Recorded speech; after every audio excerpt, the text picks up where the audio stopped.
All right, aloha guys. So a few of you messaged me saying that you had questions about the homework assignment coming up tomorrow. That's the chapter 2 homework, but it's like in a quiz format. And so I went through it. Now this is a new course for both Professor Frederick. This is a standard course from the university. Um, so it's the university's course. They asked Professor Frederick about a month ago to teach it this semester. So it's new to both her and I. And so I was looking through your homework for the first time. Again, it's not made by us. And I would say it's for students who've not taken Excel, and this is kind of their first finance course. I would say they put you they threw you in the deep end, so to speak. It's somewhat advanced um, finance for freshmen.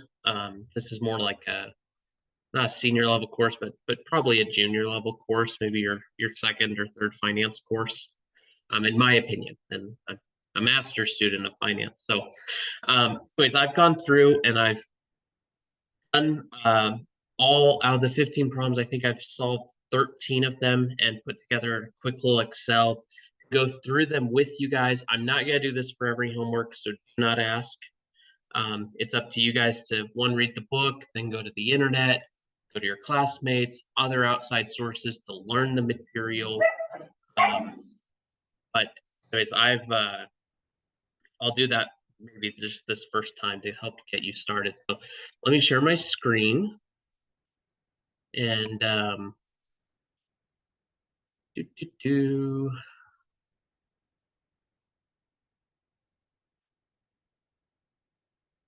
And we'll get started. Okay, so the first question is asking about the risk-free rate. So it says you read on the Wall Street Journal that the 30-day T-bill, so short-term T-bill, has a current yield of 5.5%. So what's the yield? That's the total return, including interest payments. Also in bond math, we call interest payments coupon payments. So that's the total return. It's 5.5%. Your brother-in-law is a broker and has given you the following estimates on interest rate premiums. So the inflation premium he has at 3.25%. So again, that's just well, premium means additional return that you're getting for an additional amount of risk. So inflation premium, there's a premium on the bond because we estimate that inflation is probably going to rise in the next 30 days, right? Now then there's liquidity premium. Liquidity premium is holding bonds that are less liquid, meaning it's harder to sell and buy them quickly. So that comes from high risk bonds. Lesser known corporate bonds. So a company that really doesn't have a good history or is not well known, it's harder to sell and buy their bonds. So you get a premium for owning those. Maturity risk premium. So maturity premium is the additional amount you get for holding bonds in the long term. So remember, Professor Frederick was talking Monday that there's a correlation between time and risk, and the longer time, the higher the risk on an investment. So if you're holding bonds for a long period of time, the risk goes up. There should be a premium given to you for doing that. And then the default risk. So again, a high risk bonds. So there's ratings in bonds, and we're gonna get into that a little more. So like the best rate is like AAA rating, right?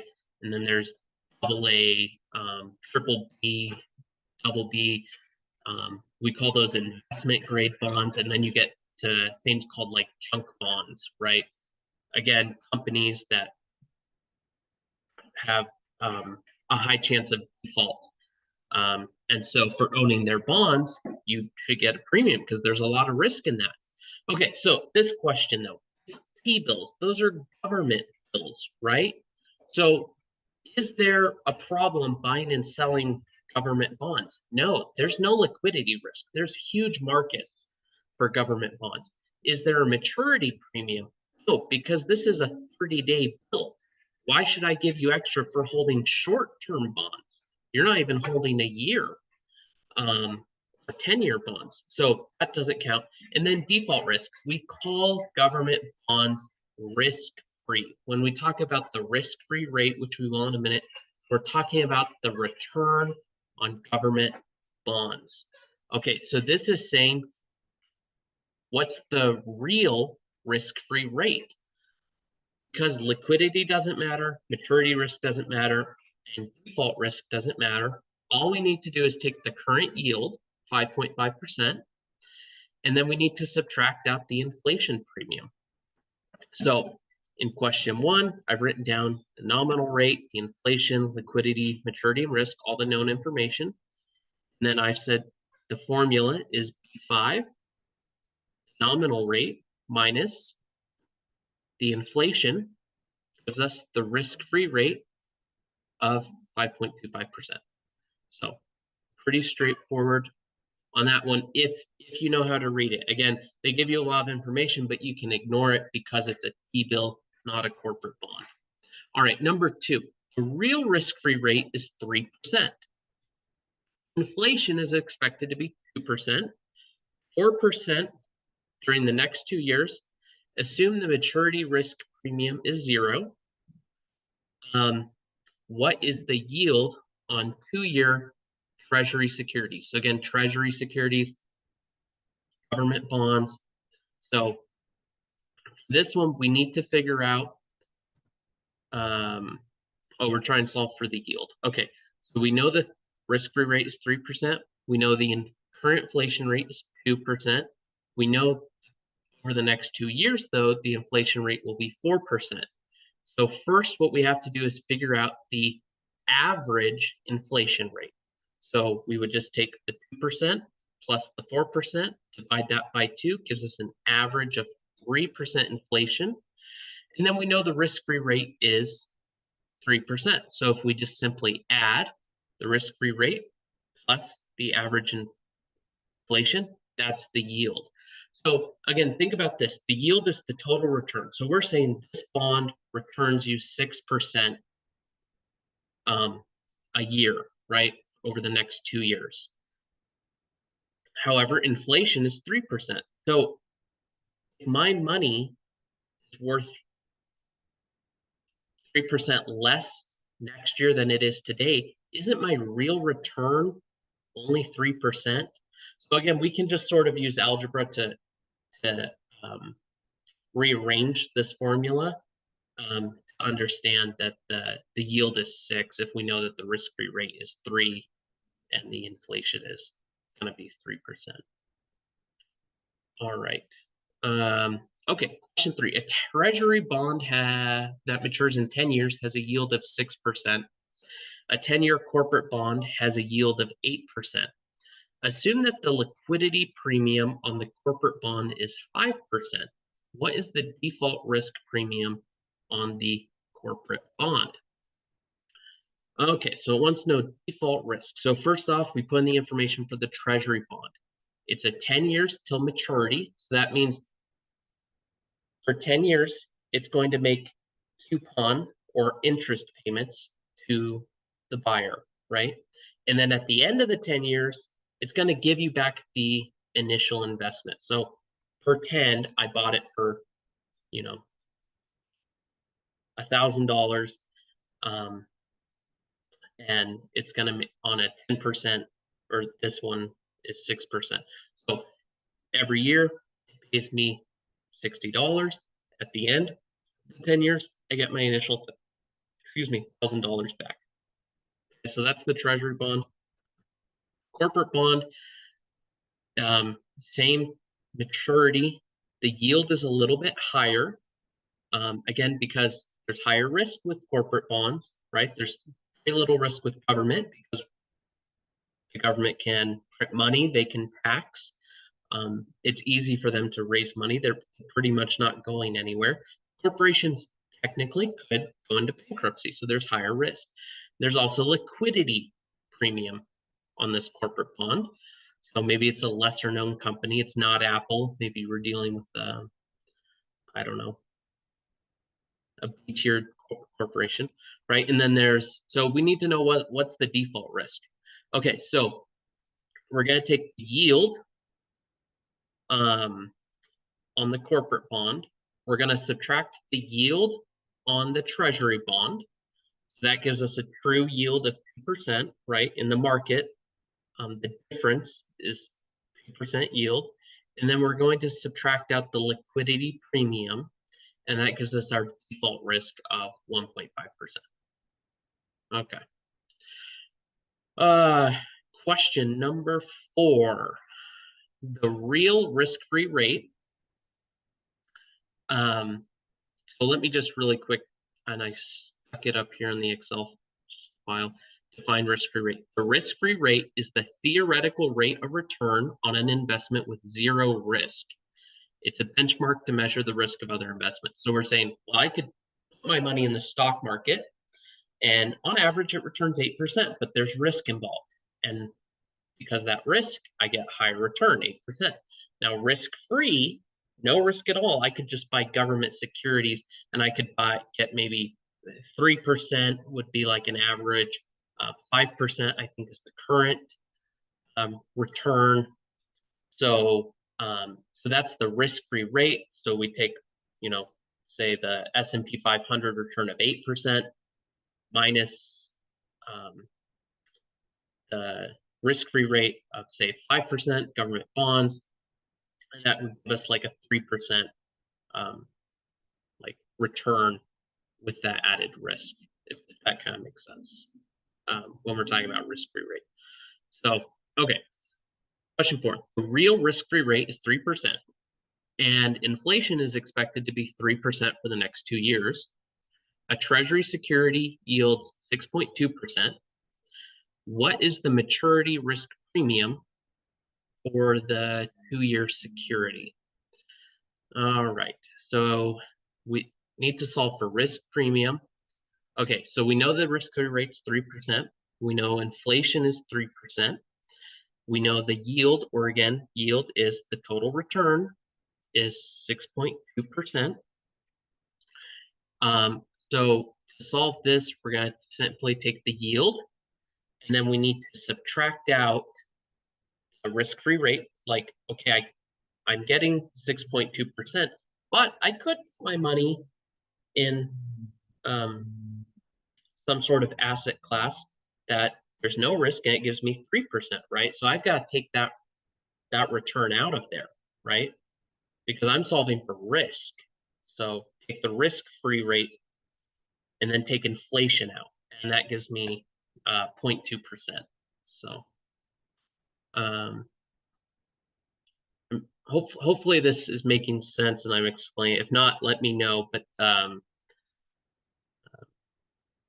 if you don't know, seriously go to AI, some sort of Poe, Claude, or ChatGPT, and just ask it questions. Explain to me risk-free rate. Explain to me yield. What is risk premium? How does inflation come into that? If you need some more help. But again, we want to figure out what's the additional return for the risk I'm getting.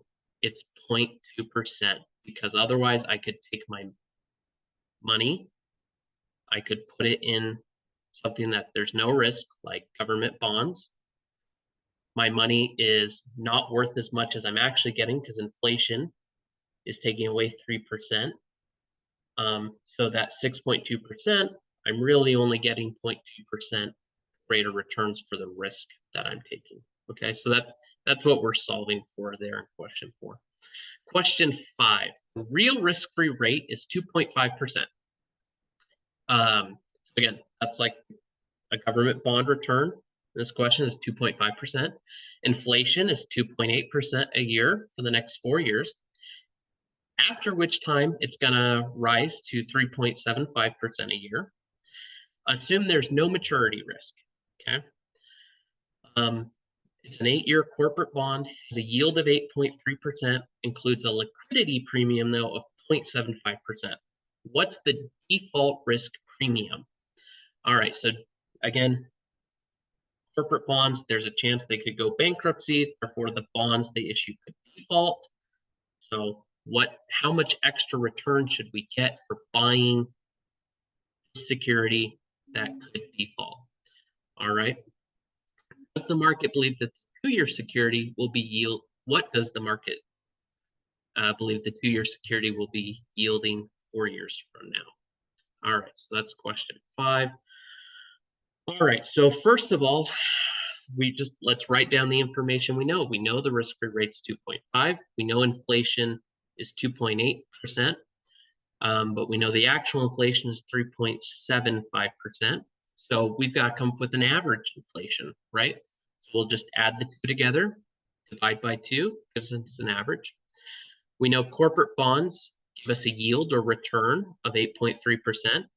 There's a bit of a liquidity premium for buying this bond that maybe is harder to buy and sell or find new buyers for, and that gives us 0.75%.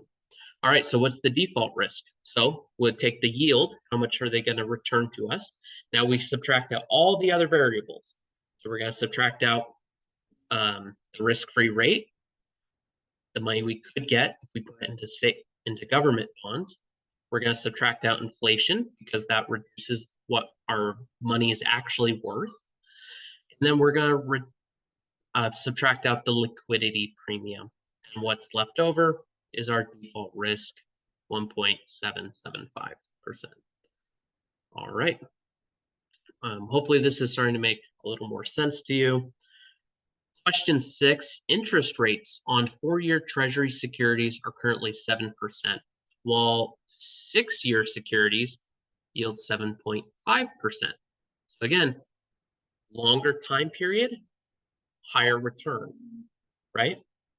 That should be intuitive to you business finance students.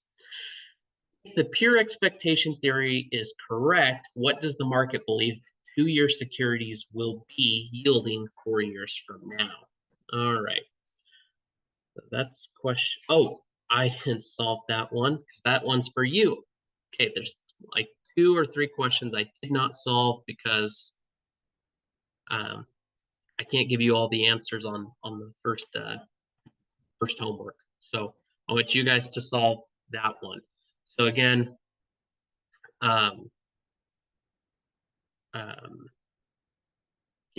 reach out to your classmates, read the textbook, find other sources, and go ahead and work that problem. But don't just find the answer, find the solution. Because if you're going to say business and finance, this is just going to keep coming up over and over again. So just learn it now, and then you won't have to worry about it. All right, question number 7. The real risk-free rate is 3%. So again, government bonds, they're returning 3%. Inflation is expected to be 3%. So whatever money I make, I have to take 3% off, because really $1 today is worth more than $1 in the future. It's 4% the next year and 3.5% the year after that. Maturity risk premium is estimated to be 0.05% times the number of periods minus 1. So T minus 1 reduces the number of years to maturity. What's the yield on a 7-year Treasury note? Okay, so yield, what's the return on this? Well, we know the risk-free rate's 3%. We know inflation is in year 1, 3%, 4% year 2, and 3.5% the year after that. So again, we've got to come up with an average. So 3.5% for 5 years. So we know that this is a 7-year bond, right? So first year is 3%, 4% year 2, 3.5% from years 3 to 7. Gives us an average inflation rate over that 7 years of 3.5%. So to find the risk premium, it told us the formula. It's 0.005 or 0.5 times 7 minus 1. So that gives us a risk premium of 0.3. So now we can come up with the nominal or the stated yield. So we take the risk-free rate, we add in the average inflation, and then we add in the risk premium. So again, because yield is total returns, so we have to add in all those alternative factors or variables. All right, question number 8.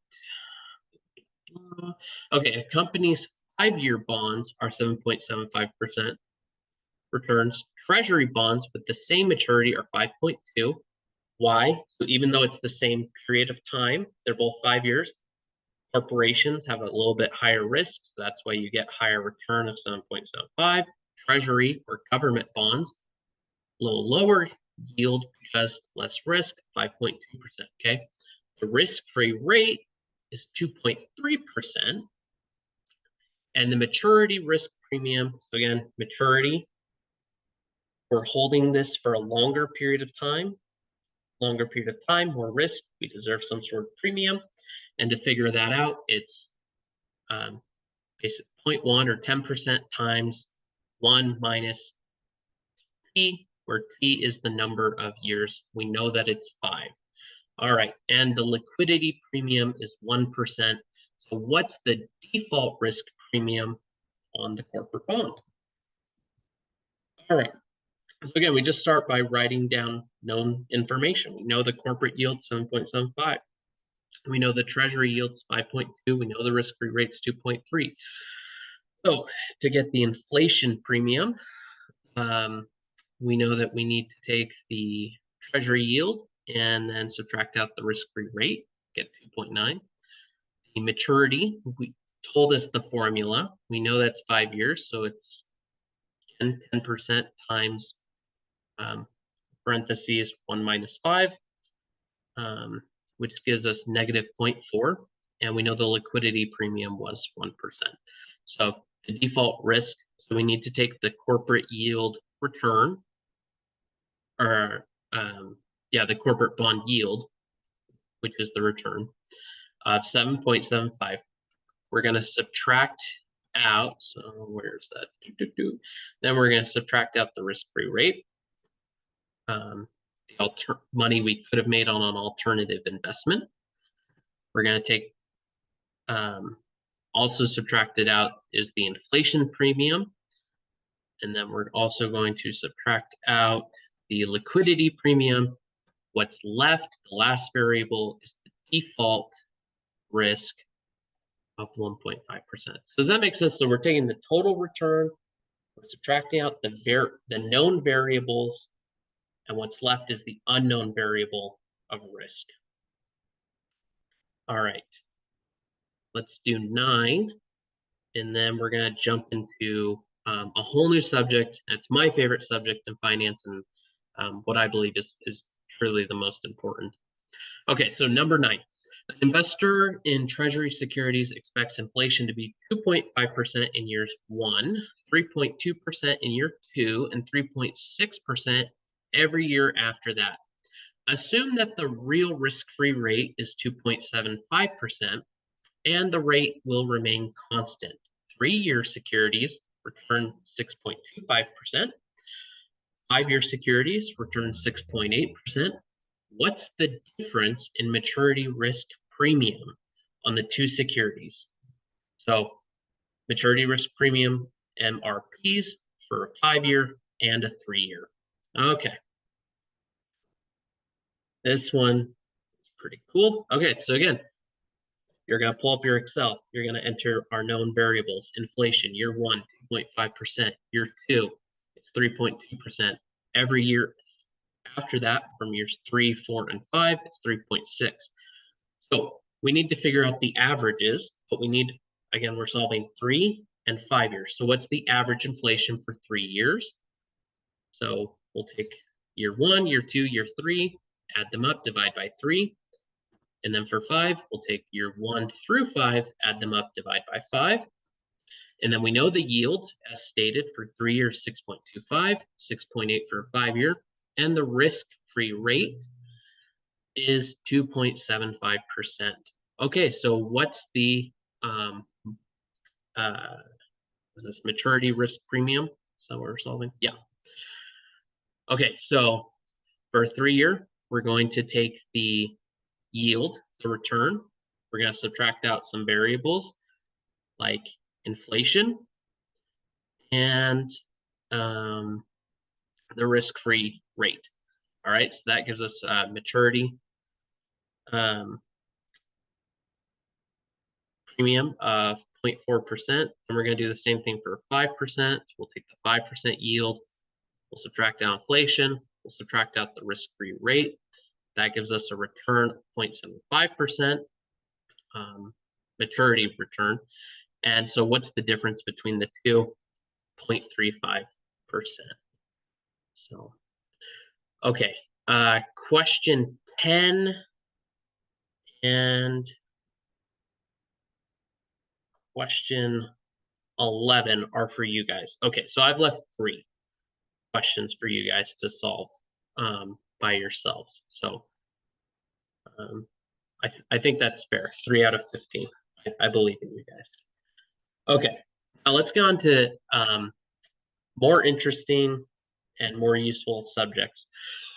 So questions 12 through 15 have to do with the concept of time value of money, TVM. This is going to be the basis of good financial understanding, of a career in finance. It all has to do with the value and time and interest rates, and they all correlate with one another.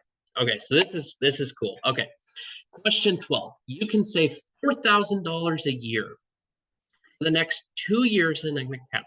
Okay, this is you guys. Over the next 2 years, you're going to save $4,000 a year, and you're going to stick it in something that returns 6% a year. You know, some somewhat safe investment. You're going to pick some stocks, right? And you're going to get 6%.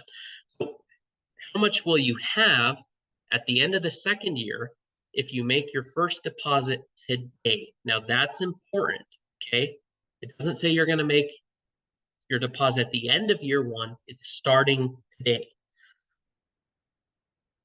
All right, questions like this, always in Excel, you need to set up these variables. Your present value, how much money you have today, what's the rate, the interest, the NPER, I just put N, but it's the number of periods, the payment amount, and the future value. Now, the question here states, how much will you have at the end of the second year? So isn't that saying what's the future value of $4,000 invested every year for the next 2 years at 6%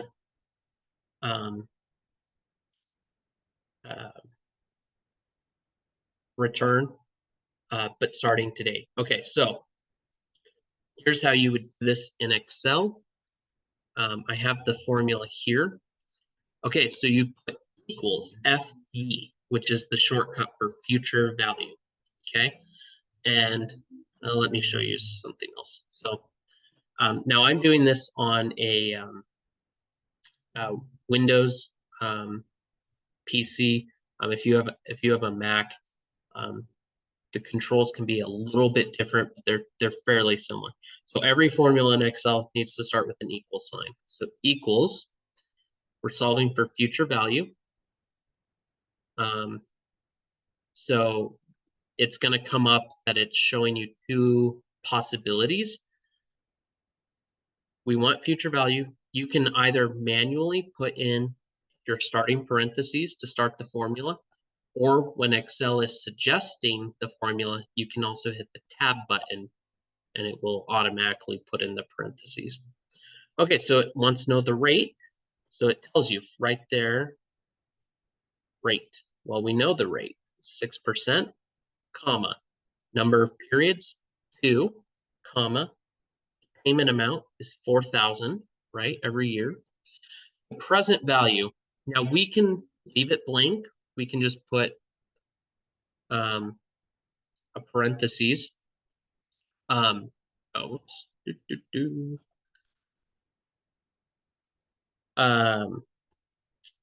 Or we can just put that 0. Now, this was important. Okay, now normally in Excel, you close your formula and you just hit enter, right? And we get a return of $8,240. Now, I should also state that your payment or present value needs to be a negative if you want to show a positive return. Okay. Okay, but that's not the right answer because what did it say?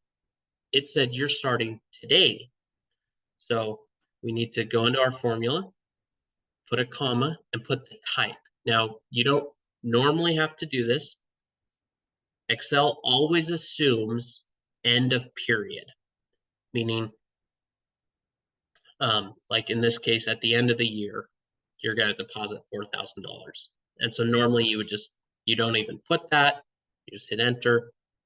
But we know that's today, so we need to put another comma, and we need to put a 1 because it's the beginning of the period. We're starting today with $4,000. Okay, and that's how we get our return. In 2 years, we're going to have $8,734. So what does that mean? In 2 years, we made a return of $734.40. Cool stuff. All right, question 13. Compute the present value of the following first, assuming that the payments are made on the last day of the period, and then assuming payments are made on the first day of the period. Okay, so it tells us right there, the period's $820.09, the year 8 years, the return is 14%. So all it wants us to do is solve for the present value. If we made our payments at the beginning of the month or at the end of the month, how does that change the return?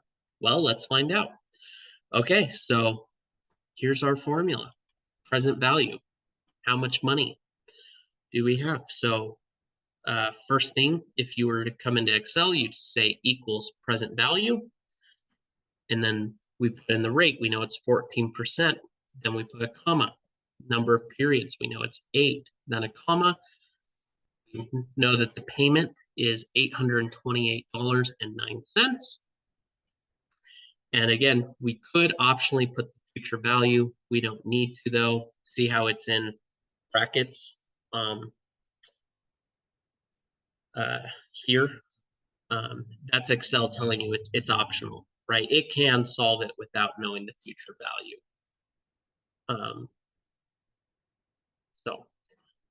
And since it's not stated, it's 0, we'll just leave that blank. Okay. And again, because we want to see a positive number, we'll make the payments a negative. Okay. So we get 3,841. Now, for solve, that's again, Excel always assumes end of period deposits.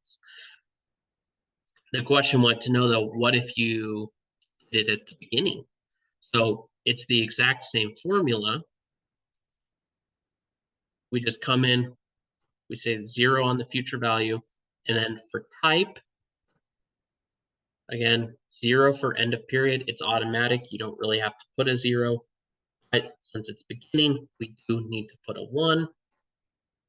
All right, so we make, $500-600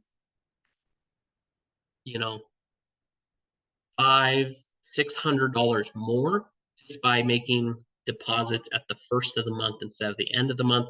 That gives us an extra 30 days of time for that interest to accumulate. So That's what that question is asking. Question 14, calculate the future value. So again, right there it tells us future value, FE formula in Excel. In 5 years, if you got $4,000 received today and you invest it, it gives you back 10% compounded semi-annually. Okay, so semi-annually, what is that? That's twice per year, okay? It's gonna give us 10% a year, divided by 2. All right, so we'll come in here, we'll set up. We know our present value is 4,000. We know the rate is 10%. Now we know that the that it's over 5 years, but we're not getting this over 5-year periods. We're getting it over 10 because we're compounding twice per year. So how many periods really is this? Well, if it's twice per year for 5 years, isn't that 10, right? And so then we know our payments are 0. All right, so it's basically $4,000 today. You're not going to deposit any more money. It's going to give you 10% back on that 4,000 twice per year over the next 5 years. Okay, so you would say future value. You'd say your rate is 10%, but we have to divide by 2, right? Because it's 10% a year, but this is compounded semi-annually, twice per year. So we're only getting 5% every 6 months. Okay, so we've got to divide that by 2. Our number of periods is 10, or again, 5 periods twice per year, 10 periods.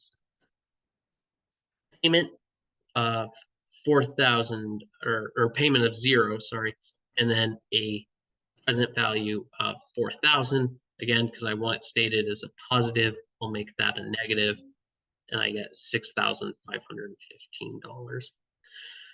Last question, question 15, calculate the future value in 5 years of $4,000 received today if your investment pays 10% compounded quarterly.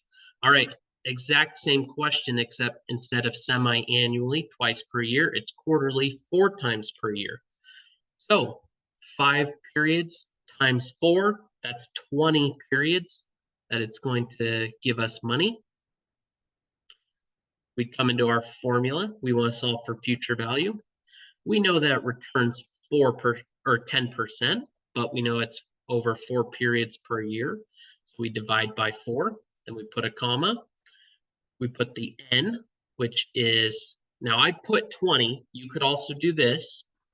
You could also say that this is 5 times 4, right? That you can also do that. Depends, how you want to keep track of it. Everyone has their own little way of doing Excel. So, and then the payments are 0. We know the present value. Okay, and that gives us our return, $6,544. All right. All right, so hopefully that helps you a little bit get started. Again, don't worry if this was, if this felt like a lot. It was a lot for new finance students, but hopefully that makes you curious and you get excited thinking about, oh, how do I calculate how much money I'll have in the future if I invest this and the return is this, and you start to sort of get into the fun aspects of finance. So, which is bond math and time value of money. These are the basics, and yeah. So I'm gonna put this up for everyone to see. Let me know if you have other questions. Like I said, I'm not gonna do this every week, but help get you started here. So good luck, and yeah, I'm just excited for this course and to be with you guys this semester. So take care.